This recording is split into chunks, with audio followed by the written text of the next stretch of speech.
안녕하세요. 현재 43세 된 유부남입니다. 처음엔 저를 버리고 떠난 아내를 원망도 했지만 아내의 속사정을 알고 난 후 아내를 원망했던 제 자신한테 화가 나네요. 제가 조금 더 집안에 신경을 썼다면 이런 일이 없었을 텐데 너무 후회가 됩니다. 저는 23살이라는 이른 나이에 유부남이 되었고 동시에 한 아이의 아빠가 되었습니다. 성인이 된 지 얼마 안 된 남자가 젊은 나이에 유부남이 되었다고 하면 다들 부정적으로 생각하시는데 홧김에 저지른 실수는 아니었습니다. 제 아내를 만나고 이 여자를 놓치면 안 된다, 꼭 결혼해야지 라는 확신이 있었습니다. 그러다 운 좋게 저희에게 아이가 찾아온 거였죠. 저희 부부는 고등학교 선후배로 만났습니다. 제가 3학년이었을 때 아내는 1학년이었어요. 처음엔 학교 선후배 사이에서 아는 오빠 동생 사이로 발전했어요. 저도 그렇고 아내도 그렇고 초반엔 서로에 대해서 별 감정이 없었는데 같이 있는 시간이 많아서 그런지 자연스럽게 사귀게 되었습니다. 학교에서 유명한 커플이 되었죠. 사귀는 동안 저희는 학업 성적도 놓치지 않았습니다. 저는 자동차 부품 만드는 엔지니어가 되고 싶었고 현대자동차 계열에 입사하고 싶었죠. 하지만 나름 관리했던 학교 성적이 부족했는지 관련 교내 활동이 적었는지 원서를 넣는 족족 불합격했습니다. 많이 좌절하게 되었죠. 오빠, 왜 그렇게 기죽어 있어? 꼭 관련 전공을 선택해야지만 꿈 이룰 수 있는 거 아니잖아. 그렇지만 내가 목표로 했던 학교에서 불합격 소식을 들으니까 기분이 좋진 않네. 뭐가 부족했는지 모르겠어. 성적도 전교에 있고 생활기록부도 좋은 말뿐인데 뭐가 부족한 게 있겠어. 그냥 그 교수들이 오빠의 진가를 못 알아본 걸 거야. 너무 자책하지 말고 어깨 피고 다니시죠. 계속 내가 부족했던 거라고만 생각하게 돼. 희진아, 너무 힘들다. 이제 곧 대학 원서 접수 기간도 끝나는데 이대로 고졸로 남을까봐 겁나. 걱정 마, 오빠. 기회 하나가 사라지면 다른 기회가 열린대. 원장님이 그랬어. 내가 그랬지? 우리 원장님 성견지명 있으시다고. 믿어봐. 고마워. 희진이 너 덕분에 조금은 힘이 생기는 것 같아. 너도 나처럼 좌절하고 싶지 않으면 지금부터라도 열심히 노력해. 나중에 후회해봐야 소용없잖아. 아내는 저를 위로해줬고 용기를 북돋아줬습니다. 아내의 말처럼 꼭 관련 전공을 해야지만 꿈을 이룰 수 있는 건 아니라고 생각해서 제 성격으로 장학금 받을 수 있는 대학의 자동차 관련 과를 선택했습니다. 그렇게 저는 졸업하게 되었고 대학을 가게 되었습니다. 저는 성인이고 대학생이어서 수업 시간이 자유로웠지만 아내는 고등학생이었습니다. 제가 수업이 늦게 끝나면 아내는 제 학교 안에 있는 카페에서 기다리곤 했습니다. 반대로 제가 수업이 없는 날은 하교 시간 맞춰서 학교 앞으로 가서 만나곤 했죠. 나이 앞자리가 달라져도 서로 잘 만났어요. 커플 중 한 명이 나이에 변화가 있으면 대화가 잘 안 통한다고 하잖아요. 저희처럼 20살이고 18살이면 확실히 생각의 차이가 난다고들 하는데 아내가 철부지 고등학생처럼 느껴지지 않았습니다. 제가 과제나 시험 때문에 힘들어하면 아내가 오히려 토닥여주고 용기를 심어줬어요. 그런 아내에게 더 빠져들었던 것 같습니다. 어느덧 아내는 고등학교 졸업을 앞두고 있었고 저희는 만난 지 3년 차가 되었습니다. 저는 결심했습니다. 아내를 놓치기 싫다고, 앞으론 진지하게 만나고 싶다고요. 지금까지는 둘의 미래를 생각하고 만난 게 아니라 순간에 집중해서 만난 거였거든요. 아내의 졸업식에 찾아가 꽃다발과 함께 말했습니다. 희정아, 나 이제 너 아니면 안 될 것 같아. 앞으로 우리 진지하게 만나보자. 서로의 미래를 같이 할 수 있게 말이야. 남자친구이자 너의 가족이 되고 싶어. 오빠, 고마워. 우리 앞으로도 더 노력해서 이쁘게 사귀자. 오빠 말대로 서로에게 기대기도 하고 힘이 돼주기도 하고 그렇게 만나자. 그러자. 더 노력할게. 더 좋은 남자친구가 될 수 있게, 희정이의 든든한 보호자가 될 수 있게 노력할게. 그렇게 아내와 전 20대 성인이 되었고 더 진지하게 미래를 이야기하게 되었죠. 한 번도 서로의 가정사 얘기는 하지 않았지만 미래를 함께하기 위해선 그런 얘기도 필요하더라고요. 아내가 온전하게 기억하는 어린 시절은 보육원에서 살아왔다고 했어요. 보육원장 말로는 추운 겨울이었고 눈도 많이 오는 밤에 문 앞에서 아내를 발견했고 체온이 많이 낮아서 바로 병원으로 데리고 갔다고 했대요. 아무렇지 않게 얘기를 하는 아내가 안쓰러웠고 마음이 아팠습니다. 자기를 낳아준 부모들한테서 버림받는 기분은 저는 알 수가 없으니 어떻게 위로를 해줘야 할지 몰랐죠. 그리고 위로를 해도 되는지도요. 아내가 21살이 되고 저는 23살이 됐을 때 좋은 일이 생겼어요. 바로 아내가 임신을 했다고 전화가 왔거든요. 처음엔 아내는 불안해했고 무서워했고 걱정된다고 했지만 아내와 평생을 함께하기로 마음먹었던 저는 기뻤습니다.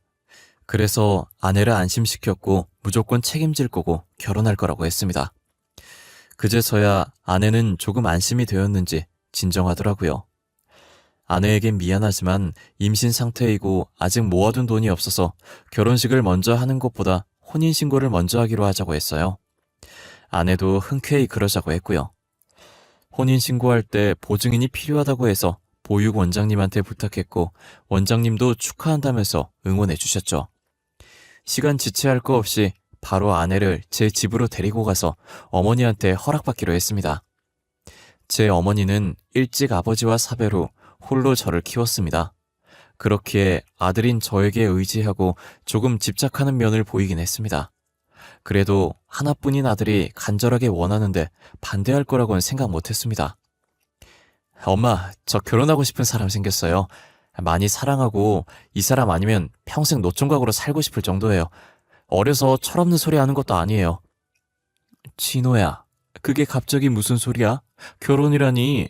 아니, 결혼이 애들 장난도 아니고 갑자기 와서 허락해달라니. 애들 장난이라고 생각하지 않아요. 저 정말 진심이에요.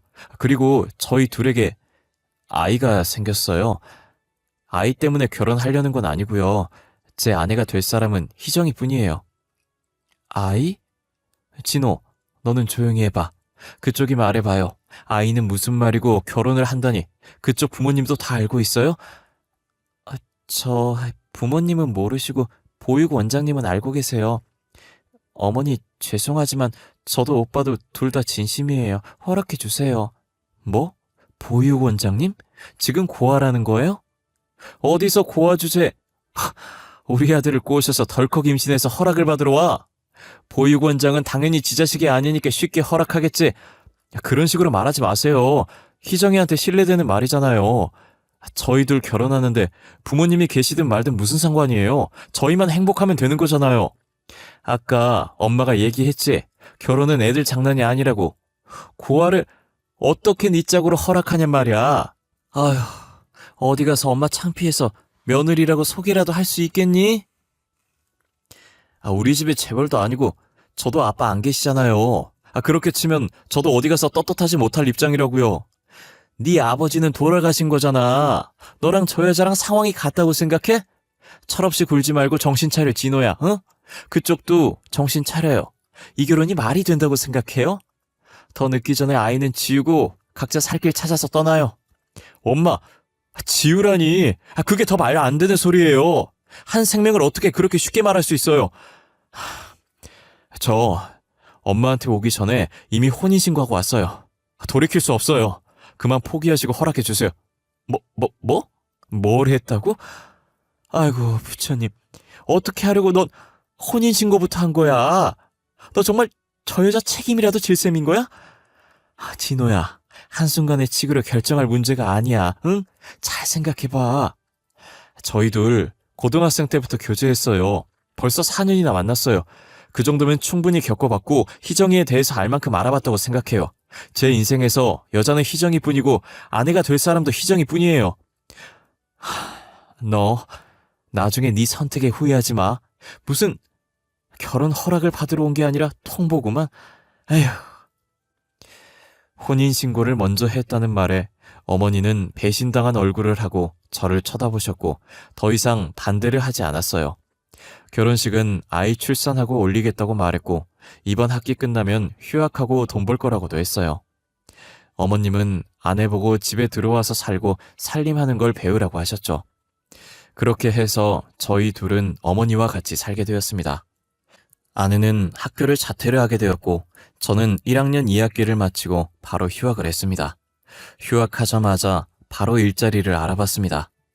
닥치는 대로 돈을 벌어야 했기 때문에 직종 가리지 않고 지원을 했고 동네에 신문 배달 알바와 오후에 일할 수 있는 공사 현장을 나가기로 했습니다. 그리고 밤엔 공장에서 일하기로 했죠. 하루에 3시간밖에 자지 못했지만 저는 힘들지 않았어요. 솔직히 말하면 힘은 들었지만 제가 이렇게 노력해서 아내와 태어날 아이를 돌볼 수 있다는 게 기뻐서 힘든지 몰랐습니다. 하루 3시간 자며 돈을 벌어온 지 약 1년이 다 되어 갔을 때 공사 현장 일을 마치고 나서 공장 출근 전 집에 왔는데 아내가 조금 아파하더군요. 출산일이 다가오고 있어서 살짝 진통이 온 것 같다고 하더라고요. 제가 일을 쉴 수가 없어서 아내에게 미안하다고 말했고 아프면 어머니와 병원 가보라고 했습니다. 엄마, 희정이가 이제 슬슬 진통하는 것 같아요. 저 출근하고 나서 진통 심하게 오면 같이 병원 좀 가주세요. 알아서 할 테니까 넌 조금이라도 더 쉬었다가 출근해. 1년째 잠도 별로 못 자고 몸이 버티겠냐고. 아휴, 엄마가 정말 속상해서 못 살겠다. 저 건강하니까 걱정하지 마시고 희정이만 잘 좀 챙겨주세요. 출근할 시간 되어서 나가볼게요. 어머니한테 부탁하고 저는 아내가 걱정됐지만 어쩔 수 없이 출근을 했었는데요. 야간 일을 하면서도 아내 걱정이 돼서 일이 손에 잡히지 않았어요. 곁을 지켜주지 못해서 미안하다고 했지만 아내는 웃으며 괜찮다고 하더군요. 본인이 더 아프고 힘들면서 오히려 걱정하지 말라고 저를 다독였어요. 쉬는 시간이 끝나고 다시 업무를 시작하고 있는데 아내한테 연락이 왔어요. 배가 너무 아파서 병원 갔다고요. 그래도 옆에 엄마가 있을 거라고 생각하니 조금 걱정이 덜 되긴 했어요. 새벽에 퇴근하자마자 곧장 병원으로 도착했고 아내는 뛰어온 저를 보고 웃더니 다시 잠을 청했습니다. 다음날 아침이 되자 간호사가 아이를 모유 수유할 수 있도록 데려왔어요. 1시간 뒤에 곧바로 의사가 회진을 돌면서 오더라고요. 의사는 아내에게 이것저것 상태를 물어보고 푹 쉬려고 했는데 아내는 이제 아프지 않으니 퇴원해서 집에 가고 싶다고 고집을 피우더군요. 사모님, 지금 괜찮다고 하더라도 최소한 3일은 입원하셔야 합니다. 이때 몸조리 제대로 하지 않으면 평생 몸은 회복하지 못할 겁니다. 그래, 희정아, 선생님 말씀대로 일주일이라도 입원하자. 일주일이 길면 최소한 3일이라도 입원해서 몸조리 하자, 응? 아니야, 나 정말 괜찮아. 꼭 병원에서 몸조리 하라는 법도 없잖아. 집에서 해도 되잖아. 병원 불편해. 집 가고 싶어, 오빠. 아무리 집이 편해도 병원만큼 편하지 않을 거야. 고집 그만 피우고 병원에 있자. 선생님도 그러셨잖아.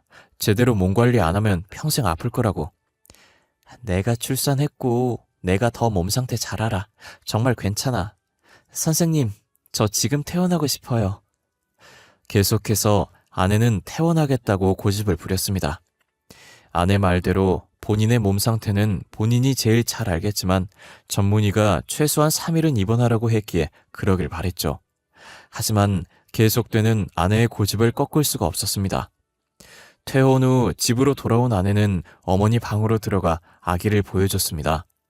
이후 며칠간 아기와 행복한 생활을 이어나가고 있었어요.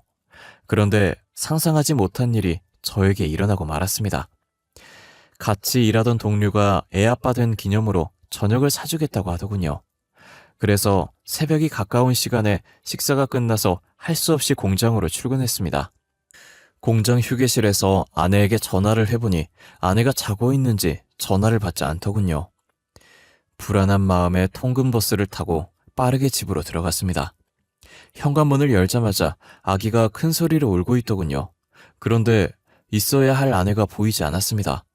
집안을 전부 찾아봤는데 아내의 흔적이 보이지 않아 당황하던 저는 다음날 어머니가 잠에서 깨자마자 아내에 대해 물었습니다. 엄마, 혹시 희정이 못 보셨어요? 새벽에 일 마치고 오니까 아이만 침대에 누워있고 안 보여서요. 글쎄다. 나는 어제 오후부터 감기 몸살이 왔는지 몸이 안 좋아서 일찍 잠들었거든. 희정이가 어디 나간다는 말도 없었고요. 나갔어도 아기는 데리고 갔을 텐데 아기도 그대로 놔두고. 엄마도 모르겠네. 전화를 해보지 그러니. 근데 엄마가 아프다는데 그건 걱정 안 되고 걔만 걱정되니? 아, 그런 건 아니고 지금 엄마 건강해 보이세요. 약 드시고 주무셔서 괜찮은 거 맞죠?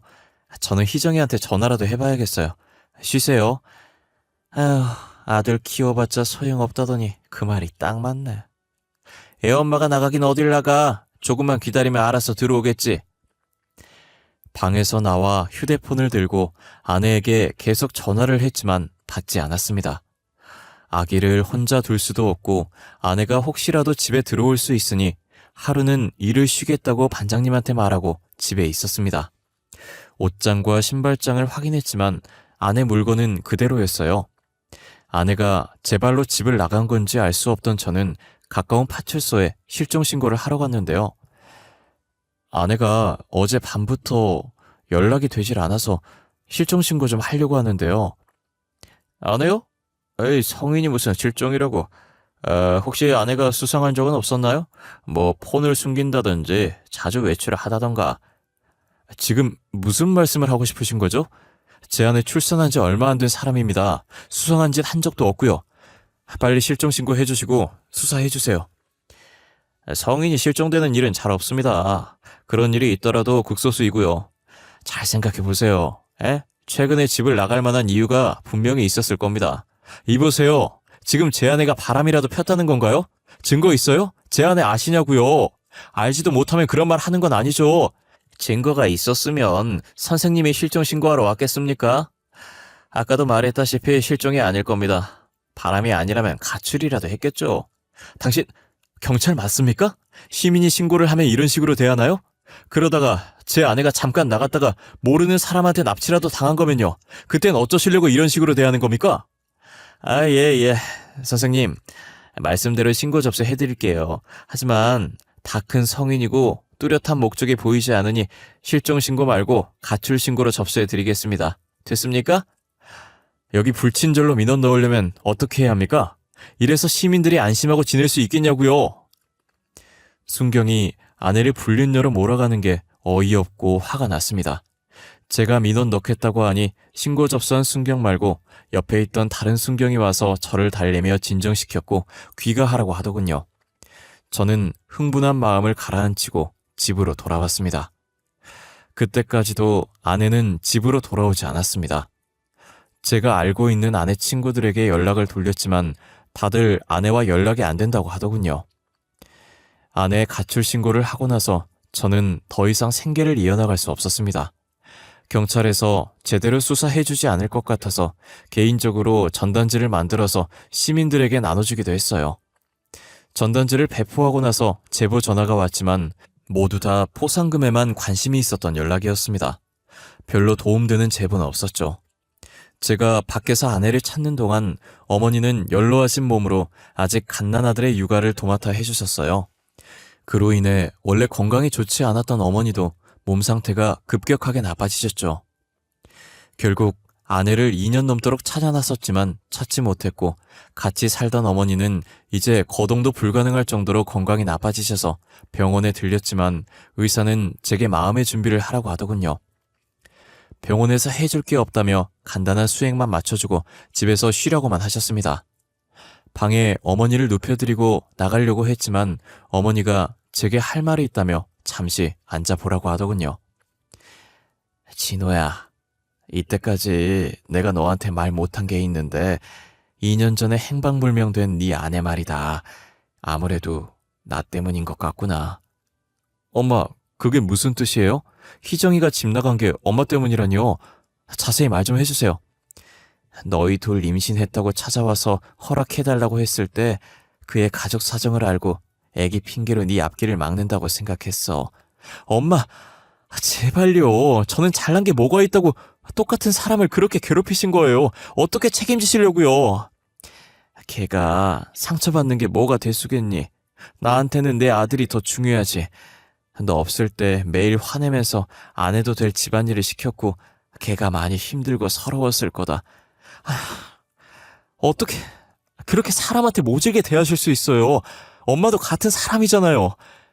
내가 그렇게 못되게 굴어도 시어머니라고 웃으면서 착하게 구는 게 더 싫었어. 고아 주제에 더럽게 끈질기고 계속 네 앞길 망칠 거면 사라지라고 말해버렸지. 그 다음날 사라졌더구나.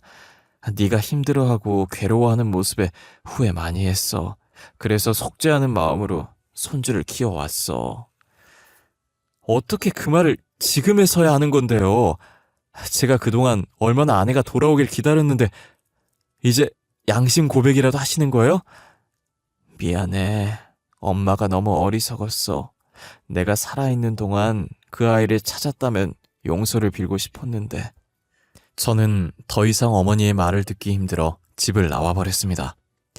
아내가 집에서 그런 취급을 받았을 거라곤 꿈에도 생각하지 못했어요. 그런데도 힘든 티 전혀 내지도 않고 꿋꿋이 혼자서 견뎌온 아내 모습이 머릿속에 그려져서 미칠 것만 같았죠. 그깟 돈이 뭐라고, 돈 버는 게 뭐가 대수라고 집안일에 대해서 이렇게 까막눈이 되었는지 남는 건 상처와 후회밖에 없었습니다. 공원에서 홀로 앉아 3시간 동안 스스로를 자책하고 어머니를 미워했다가 귀뜸이라도 해줬더라면이라고 일어나지 않는 일들을 생각했어요. 격해진 감정을 가라앉히고 아내에게 모질게 굴긴 했어도 저를 낳아준 어머니이기에 상태가 걱정돼서 집으로 들어갔죠. 방문을 열어보니 어머니는 눈을 감고 있었는데 불안한 마음에 가까이 다가갔습니다. 숨소리가 들리지 않더군요. 본능적으로 휴대폰을 들어 119에 신고를 했어요. 의사가 마음의 준비를 하라고 했지만 준비할 시간도 주지 않고 가버린 어머니와 마지막으로 살아계실 때 나눴던 대화가 떠올라 죄책감에 숨이 턱턱 막히더군요. 정신없이 장례가 끝났습니다. 아내의 실종 신고를 했던 파출소에 전화해서 접수 취소를 해달라고 했습니다. 어머니 유품을 정리하고 어머니와 아내 둘 다 잃은 죄책감에 평생 여자는 만나지 않을 거라고 다짐했어요. 아이가 어린이집에 맡길 수 있을 나이가 되자 이제 변변찮은 아르바이트가 아니라 제대로 된 회사에 취직하고 싶다는 생각이 들었습니다.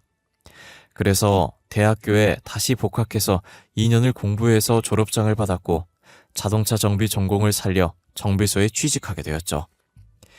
아들도 커갈 동안 저는 그 정비소에서 5년 동안 일했습니다. 사장님도 제 사정을 모두 알고 계셔서 아들이 정비소에 놀러 오게도 해주셨죠. 돈 벌겠다는 의지로 5년 동안 정말 열심히 일했습니다. 그렇게 5년 동안 습득한 노하우와 지식들로 제 명의로 정비소를 차리는 데 성공했습니다. 직원도 고용하고 사장이 되다 보니 집에서 혼자 있는 아들에게 더 집중할 수 있었어요. 안녕하세요. 준이 아버님이시죠? 반갑습니다. 저는 준이 담임을 맡고 있습니다. 예, 안녕하세요, 선생님. 우리 준이는 학교 생활 잘 적응하고 있나요? 아이가 조금 소심한 것 같아서 걱정되네요. 집에선 소심한가요? 반에선 전혀 안 그러거든요. 친구들하고도 잘 지내고 얼마나 활발한지 몰라요. 그런가요? 다행이네요. 수업은 잘 따라오나요? 애를 따로 선행학습은 시키지 않거든요. 선행학습하는 아이들도 있긴 하죠. 그런 아이들만큼 빠르진 않지만 그래도 뒤처지진 않아요. 준이가 책 읽는 걸 좋아해서 그런지 어휘력도 풍부하고요.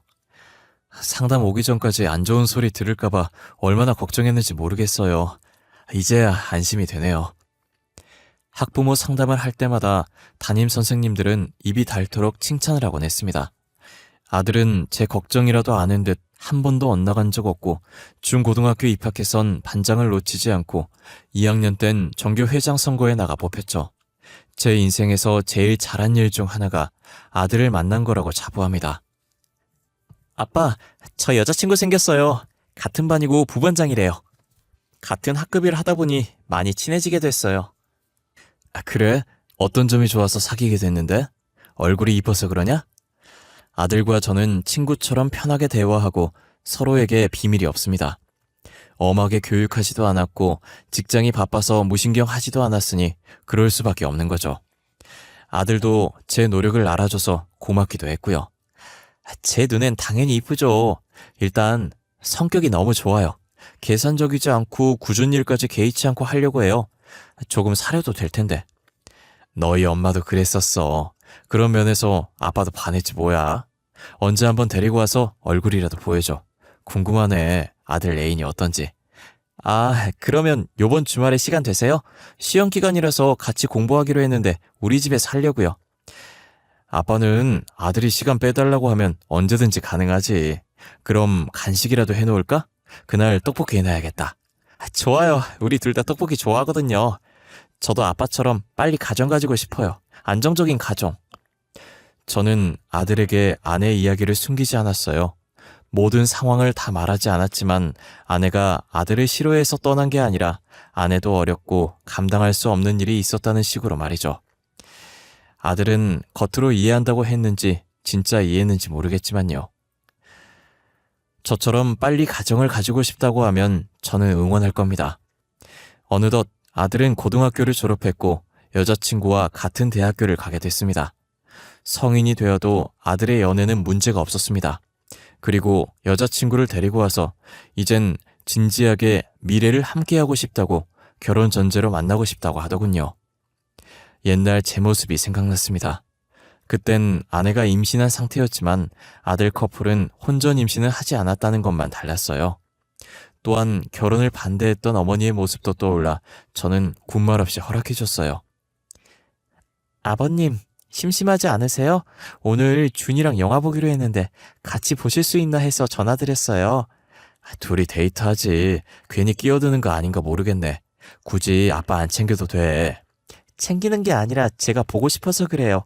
아버님 못 본 지 2주일이나 지났잖아요. 이러다 얼굴 까먹겠어요.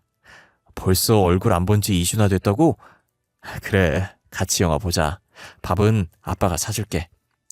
준이가 그러는데 아버님 쌈밥 좋아하신다면서요. 저도 좋아하는 음식이거든요. 영화관 근처에 맛집이 있어요. 거기서 저녁 먹어요, 우리. 그래, 너희들 어디 있니? 아직 영화관 안 갔으면 아빠가 데리러 갈게. 아니에요. 이미 영화관에 있고 표도 예매해놨어요. 아버님만 오시면 돼요. 어느 날은 예비 며느리는 영화 보자며 불러냈고 본인이 저를 보고 싶다고 애교를 피웁니다. 또 다른 날은 전라도로 음식 여행을 가는데 맛있는 게 너무 많다며 같이 가서 먹자고 제안하기도 했고요. 여행 갔다 오면 항상 제 선물을 사옵니다. 남을 잘 챙기고 계산적이지 않다는 아들 말이 맞았습니다. 하지만 전 왜 애비 며느리를 보면 누군지는 모르지만 계속 누구를 닮았다고 생각이 들더군요. 아들 커플은 고등학생 때부터 지금까지 3년간 연애를 하고 21살이 됐을 때 정식으로 결혼하고 싶다고 인사 왔더라고요. 저는 묻지도 따지지도 않고 그러라고 했습니다. 그리고 결혼 비용은 신경 쓰지 말고 하고 싶은 대로 하라고 했죠. 아내와 올리지 못한 결혼식을 아들이라도 제대로 치렀으면 좋겠다는 마음이 있었거든요. 결혼 전제로 만났을 땐 둘이 그럴 일은 없겠지만 헤어질 수도 있다는 생각에 가정사에 대해서 물어보지 않았지만 형식적으로 물어봤어요. 어떤 집안이든 상관없이 반대를 하지 않을 거니까요. 저 보육원에서 컸어요. 그 부분이 조금 걸리죠. 아유, 괜히 아빠가 미안하구나. 그런 거 신경 쓰지 않으니까 걱정하지 마. 준이도 온전한 부모님 밑에서 큰 거 아니잖니. 그래도 준이는 아버님이라도 계시잖아요. 저는 두 분 다 안 계시니까요. 부모들끼리 결혼하는 것도 아니고 너희 둘이 살 건데 그런 게 무슨 상관이라고. 기죽어 있지 말고 그러지 말고 식사나 마저 해. 이제 곧 부부가 될 두 사람과 저녁 식사를 끝내고 집으로 돌아왔습니다. 아들을 키워오면 몇 번 꺼내지 않았던 아내 사진이었는데 그날따라 아들이 결혼한다고 생각하니 문득 아내 생각이 많이 나더군요. 아내 사진을 보며 생각에 잠겼습니다. 그러고 보니 예비 며느리를 보면서 계속 누군가를 닮았다는 생각이 들었는데 젊은 시절 아내가 떠오르더라고요. 결혼 허락하고 나서 2달 후 형식적인 상견례 자리를 마련했다고 하더라고요. 시간에 맞춰 식당으로 가니 예비 며느리는 보육원에 일이 생겨서 보육원장이 늦을 것 같다고 양해해달라고 했습니다. 저희 셋은 먼저 식사를 하게 되었죠. 아버님, 조금 피곤해 보이세요. 무슨 일 있으셨어요? 눈도 충혈되셨고요. 요즘 경기가 안 좋아서 매출이 조금 줄었거든. 직원을 몇 명 줄이고 나니 일손이 부족해서 오랜만에 일 좀 했더니 힘들어서 그런가 봐. 힘내세요. 기회 하나가 사라지면 다른 기회가 열린대요. 더 좋은 일이 생기려고 잠시 힘든 거라고 생각하세요. 마지막에 예비 며느리가 했던 말이 계속 귀에 맴돌기 시작했습니다. 그 말은 저에게 안 좋은 일이 생기고 힘들어하고 주춤거리면 아내가 용기를 북돋아주기 위해 자주 해줬던 말이었습니다. 토씨 하나 틀리지 않고 저렇게 말하는 사람이 몇이나 있을까요? 세 사람의 식사를 다 해도 보육원장은 나타나지 않았습니다. 보호하고 있는 아이가 보육원 앞에서 교통사고를 당했다고 하네요. 크게 다친 건 아닌데 오늘은 못 뵐 것 같대요. 죄송해요, 아버님. 어렵게 시간 내주셨는데. 아니야. 그 아이가 무사하다고 하니 다행이네. 다시 이런 자리 만들지 말고 주소랑 전화번호 주면 아빠가 따로 만날게. 어떻게 그래요? 두 분은 처음 보시는 거고 결혼 허락 후 정식으로 처음 인사드리는 거잖아요. 아니야. 걱정하게 상견례 할 게 뭐 있어. 이런 건 그냥 형식적인 거잖아. 내가 따로 가겠다고 미리 말만 해놔. 정말 말도 안 되는 상상이고 확률이 희박하다고 생각하지만 분위기도 많이 닮았고 아내가 저한테 했던 말을 며느리가 똑같이 했다는 사실에 일말의 기대감이 생겼었어요. 정말 혹시 하는 마음에 며느리에게 보육원 주소를 받아 찾아갔습니다. 별빛 보육원이라고 써져 있었고 폐교를 리모델링해서 지은 보육원이었고 1층 복도를 걸어가니 원장실이 나왔습니다. 원장실 문이 살짝 열려 있었고 원장이란 사람이 소파에서 누군가와 통화하고 있었죠. 뒷모습이 익숙했습니다. 어쩜 20년이 지나도 단번에 알아볼 정도로 그대로였습니다.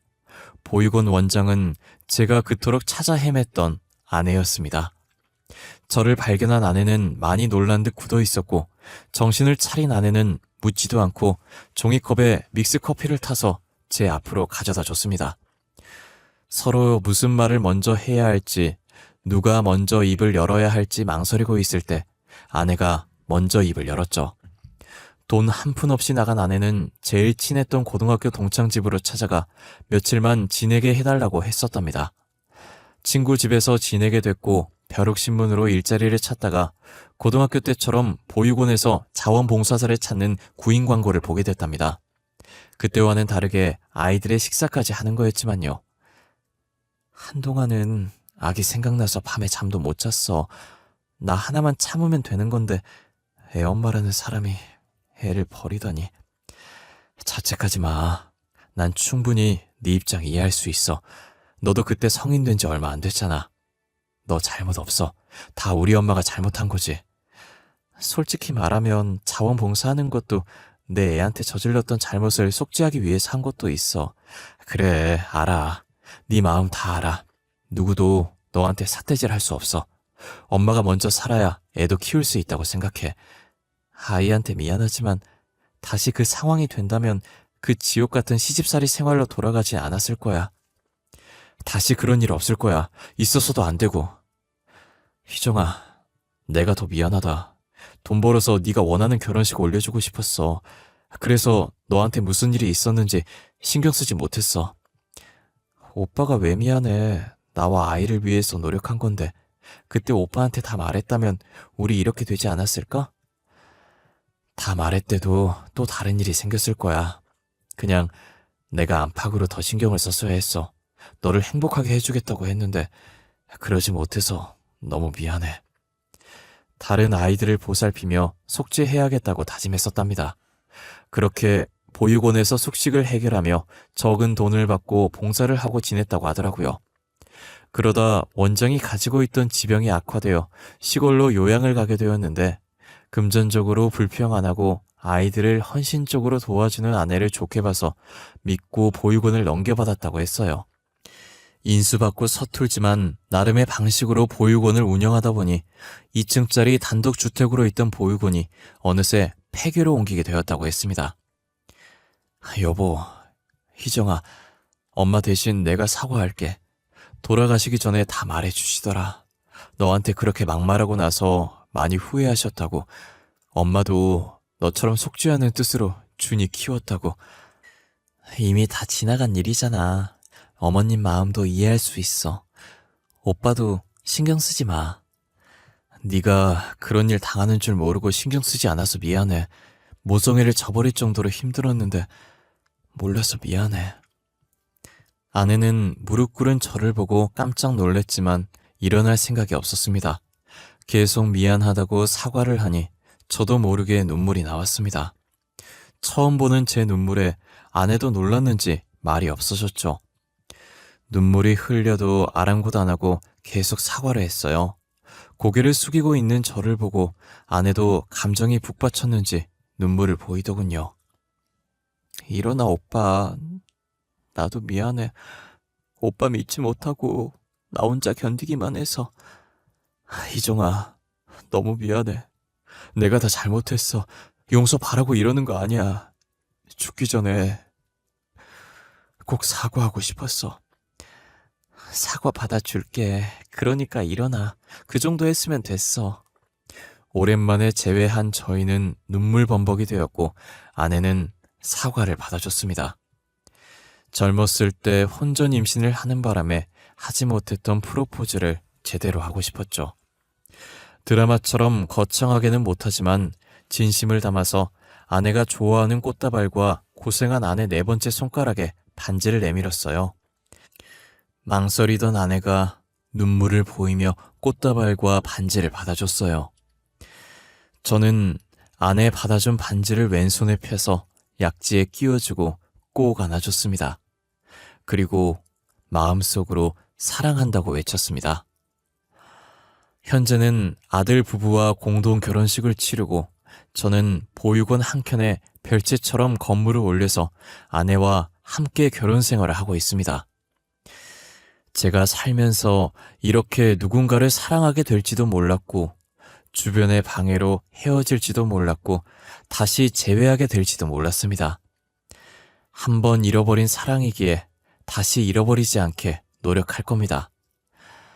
지금까지 길었던 제 이야기 들어주셔서 감사합니다.